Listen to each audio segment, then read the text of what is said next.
So you have Lyft, which is 7 years old. Levi is also going public this week, nearly 170 years old. And yet both companies, which are currently marketing their IPOs to investors, plan to debut with that dual class share structure. Now, that means Lyft's founders and Levi's founders' descendants own a special class of shares that have super voting rights. Their level of influence over corporate decision making doesn't match their economic ownership. Dual class share structures aren't new, but they have been on the rise. One in every 3 tech IPOs last year had 2 classes of shares, about 5 times the average going back to 1980. Non-tech deals showed a similar trend. Now, proponents of dual class structures say they help the company invest for the long term, which can ultimately benefit shareholders. Take, Facebook, Google, for example, look at their returns since their IPOs. But those two are more of an exception than the rule. A recent SEC study found that companies that phased out their dual class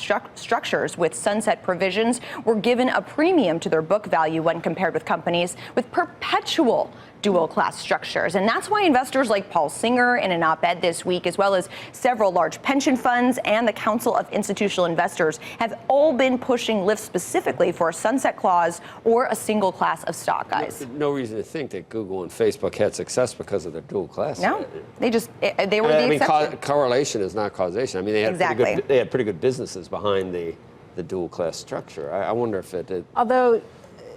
Well, I guess, in the case of Amazon, back to the Amazon thing again, he doesn't have a dual class structure. He just owns a lot of the stock. If you are a founder and you can control it, you can do things that are probably better for the long term than somebody who's not. Although I think it's harder to argue that if you're a descendant of a founder. Right, you're exactly. Not a magician. And one of the new things that academics have been kicking around these days is this idea of tenure voting. So the longer you hold the stock, the more voting power you get. And they say that that will incentivize holding for the long term, and it will incentivize founders who at least hold about a 30% stake to still maintain control, because it's really hard. Once you own that much stock and you own it for a long time, it's really hard to get, any kind of activist or hostile takeover situation that would really be detrimental to you.